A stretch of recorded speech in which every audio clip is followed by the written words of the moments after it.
여러분 혹시 아십니까? 인류 역사상 가장 끔찍한 괴물로 불리는 히틀러는 총칼이 아니라 바로 우리와 같은 평범한 사람들의 박수와 투표로 태어났습니다. 도대체 무엇이 그들을 광기로 몰아넣었을까요? 오늘 그 비극적인 기록을 함께 살펴보겠습니다. 이야기의 시작은 20세기 초 오스트리아 빈의 쓸쓸한 거리로 거슬러 올라갑니다. 그곳에는 화가가 되고 싶어 했던 한 청년이 있었습니다. 그는 예술가로서의 성공을 꿈꾸며 비엔나 미술 아카데미에 지원했지만 결과는 처참한 낙방이었습니다. 가난과 좌절, 그리고 세상으로부터 버림받았다는 피해의식은 그의 가슴 속에 사회에 대한 깊은 증오를 심어주었습니다. 훗날 세계를 불태운 그 광기의 씨앗은 바로 이 초라하고 뒤틀린 청년의 마음속에서 싹트기 시작한 것입니다.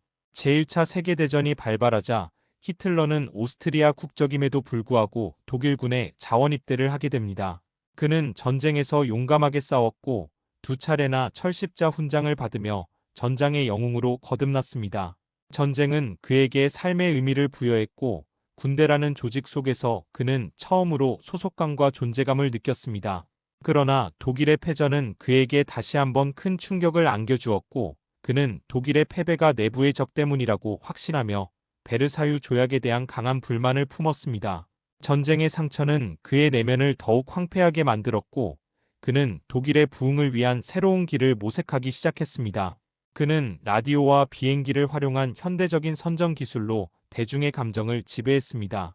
사람들은 당장 배고픔을 해결해주고 자존심을 세워주겠다는 그의 강한 카리스마에 매료되었습니다. 지식인들은 그를 비웃었지만 절망에 빠진 대중은 그의 거친 목소리에 구원을 보았습니다. 결국 히틀러의 나치당은 합법적인 선거를 통해 제1정당이 되었고 민주주의는 스스로 독재자에게 권력을 넘겨주는 비극적인 선택을 하고 맙니다. 그는 모든 반대 세력을 숙청하고 언론과 교육을 통제하며 독재 체제를 구축했다. 그는 아돌프 히틀러라는 이름 아래 독일 국민의 삶을 완전히 장악하려 했습니다. 그의 집권은 독일과 전 세계의 어두운 그림자를 드리웠고 인류 역사상 가장 비극적인 사건들을 예고하는 서막이 되었습니다. 히틀러는 취임과 동시에 모든 반대 세력을 탄압하기 시작했습니다. 그는 의회 방화 사건을 조작하여 공산당을 해산시키고 계엄령을 선포하여 언론의 자유와 집회의 자유를 제한했습니다. 그는 또한 수권법을 통과시켜 의회의 동의 없이 법률을 제정할 수 있는 정권을 확보했으며 이는 바이마르 공화국의 종말을 의미하는 동시에 히틀러의 독재 체제를 공고히 하는 결정적인 계기가 되었습니다. 나치 독일의 상징인 하켄크로이츠 깃발은 독일 전역에 나부꼈고 하일 히틀러라는 경례는 일상적인 인사가 되었습니다. 히틀러는 또한 비밀 경찰 게슈타포를 창설하여 반대파를 감시하고 탄압했습니다. 수많은 정치범들이 체포되어 강제 수용소로 보내졌고 그곳에서 잔혹한 고문을 당하거나 살해당했습니다. 법치주의는 사라지고 오직 히틀러의 의지가 법이 되었다. 그는 독일 사회를 철저히 통제하며 모든 개인의 자유를 박탈했다. 독일 국민은 히틀러의 카리스마와 나치 이념에 허황된 약속에 현혹되어 점차 스스로의 판단력을 잃어갔습니다.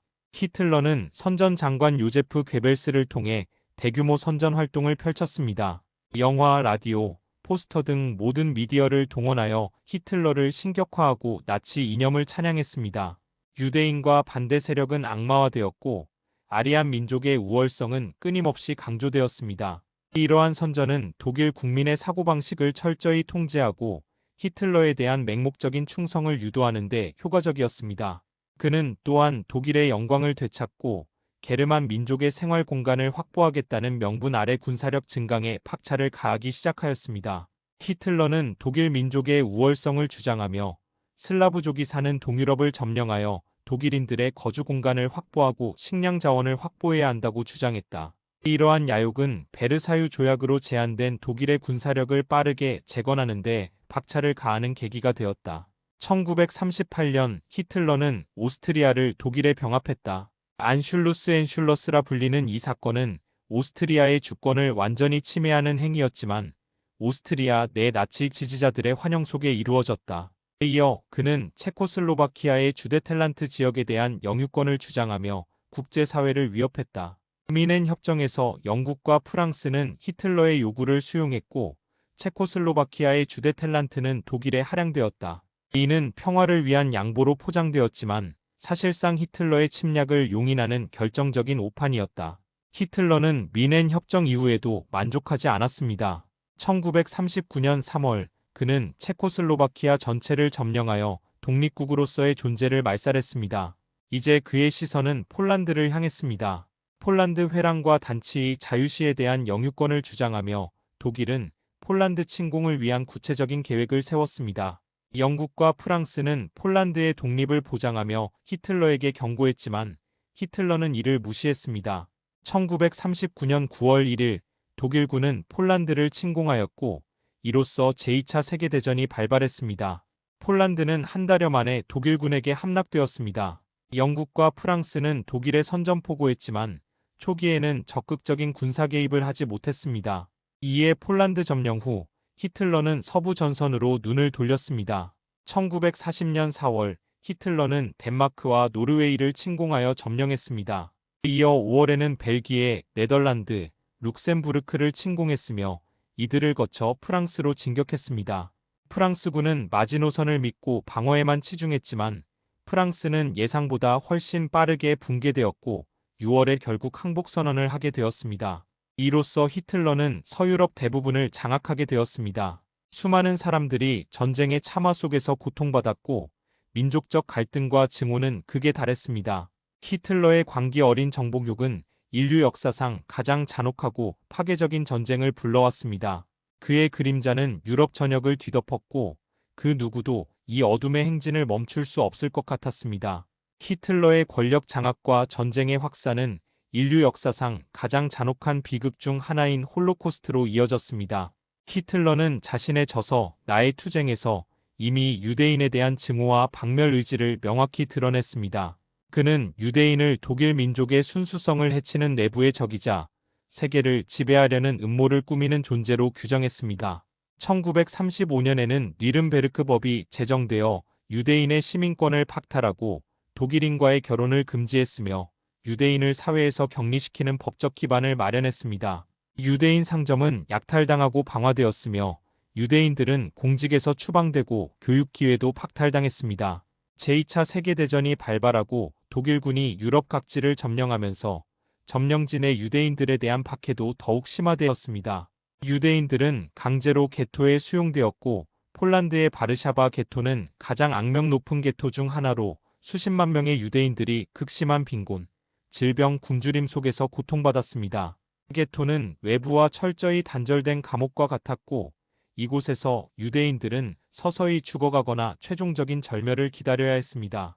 1941년 독일이 소련을 침공하면서 동유럽 지역의 유대인 학살은 더욱 조직적으로 이루어졌습니다.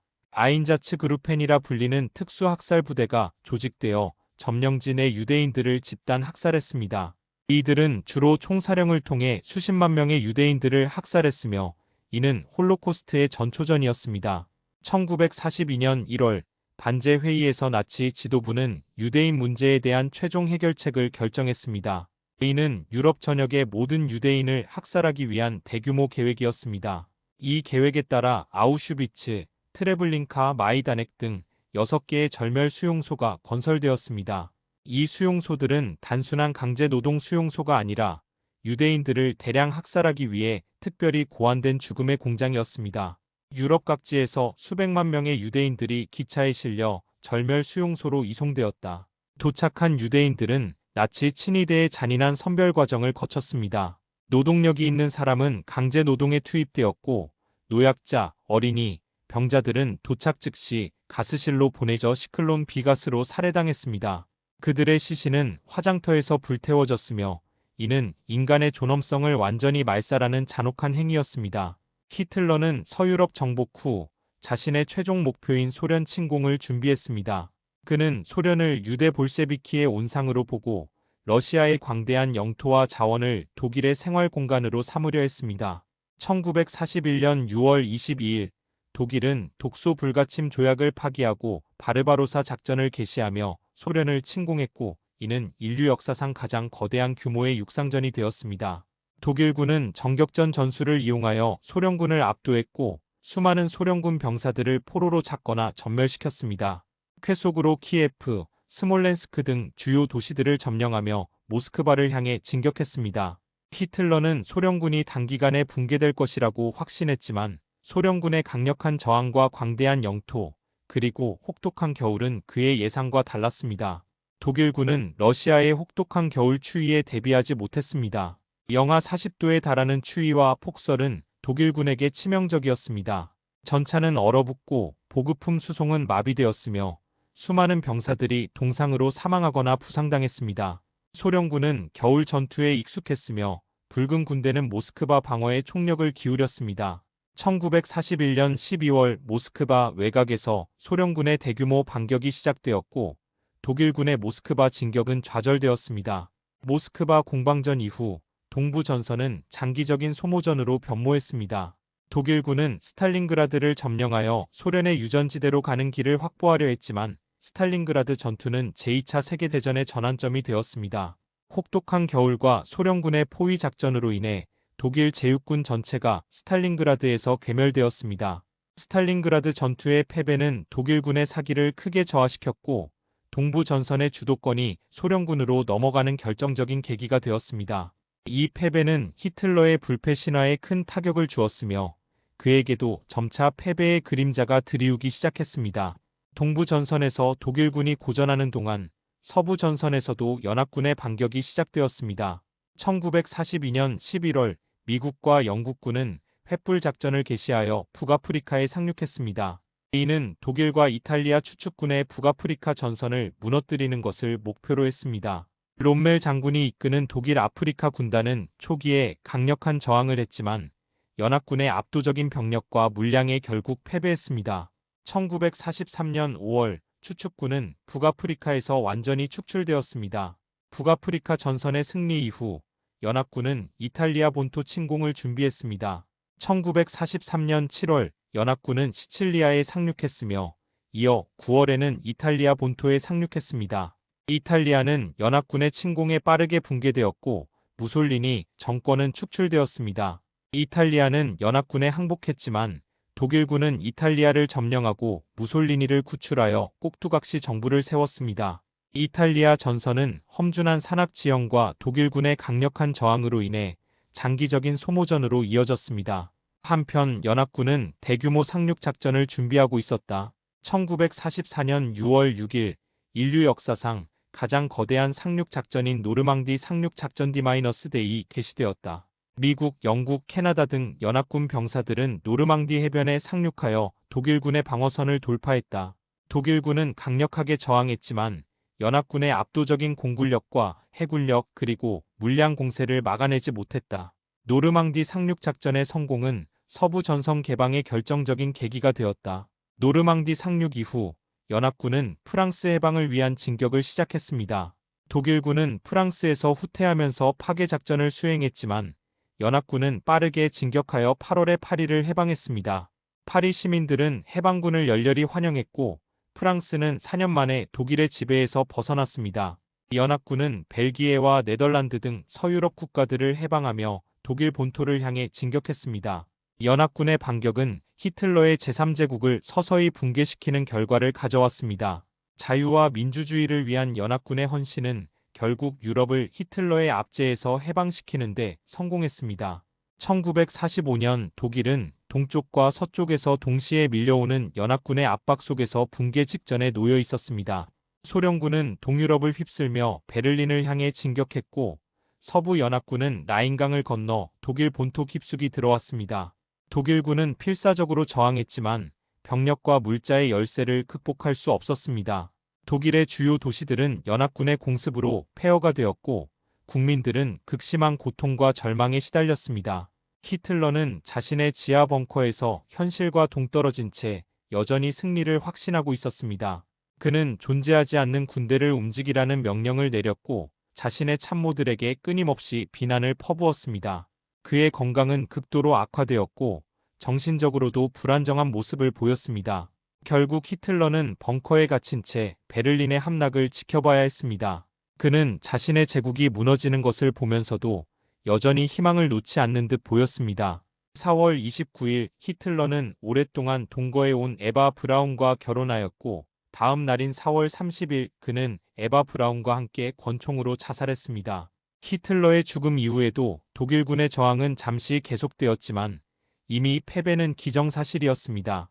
5월 7일 독일은 마침내 무조건 항복을 선언했고 이로써 유럽에서 제2차 세계대전은 공식적으로 종결되었습니다. 전쟁이 끝난 후 독일은 연합군에 의해 분할 통치되었고 나치 이념은 철저히 청산되었습니다. 히틀러의 잔인한 통치와 홀로코스트는 인류 역사상 가장 어두운 시기 중 하나로 기록되었습니다. 그의 이름은 영원히 악의 상징으로 기억될 것이며 그의 비극적인 삶은 권력의 유혹과 증오의 위험성을 경고하는 교훈으로 남아 있습니다. 히틀러의 죽음은 단순한 한 개인의 종말이 아니라 인류의 어두운 한 페이지가 마감되는 순간이었습니다. 히틀러와 나치 독일의 패망은 단순히 과거의 기록으로 끝나지 않습니다. 80여 년이 지난 지금 2026년의 대한민국을 살아가는 우리에게도 이 역사는 서늘한 경고를 던집니다. 히틀러는 결코 괴물로 태어난 것이 아니었습니다. 그는 대공황이라는 경제적 위기와 전후 사회의 혼란, 그리고 대중의 결핍을 파고들어 합법적인 민주주의 시스템 안에서 괴물로 성장했습니다. 이는 민주주의라는 시스템이 얼마나 취약할 수 있으며 깨어있는 시민의식이 부재할 때 어떤 비극이 초래되는지를 극명하게 보여주는 사례입니다. 오늘날 한국 사회는 초연결 시대 속에서 정보의 홍수를 겪고 있지만 동시에 확증 편향과 혐오의 언어가 확산되는 위기에 직면해 있습니다. 나치가 라디오와 영화를 통해 대중의 이성을 마비시켰듯 현대의 알고리즘과 가짜 뉴스는 특정 집단을 악마화하고 갈등을 부추기는 도구로 변질될 위험이 있습니다. 히틀러가 유대인을 희생양 삼아 민족의 결속을 꾀했던 것처럼 우리 사회 내부에서도 젠더, 세대, 지역 혹은 소수자를 향한 혐오를 정치적 동력으로 삼으려는 유혹이 존재합니다. 결국 히틀러의 이야기가 주는 최종적인 교훈은 공존과 책임입니다. 타인의 고통에 무감각해지고 자신의 안위만을 추구할 때 사회의 도덕적 방어선은 무너집니다. 독일의 신학자 마르틴 니레러의 말처럼 그들이 나를 잡으러 왔을 때 나를 위해 말해줄 사람이 아무도 남지 않게 되는 비극을 막아야 합니다. 2026년의 한국은 기술적 풍요를 넘어 인간의 존엄성을 최우선 가치로 두는 성숙한 민주주의를 향해 나아가야 합니다. 과거의 어둠을 직시하는 것만이 더 밝은 미래를 보장하는 유일한 길이기 때문입니다. 역사는 반복되는 것이 아니라 우리가 잊었을 때 다시 찾아옵니다. 영상이 도움이 되셨다면 구독과 좋아요 부탁드립니다.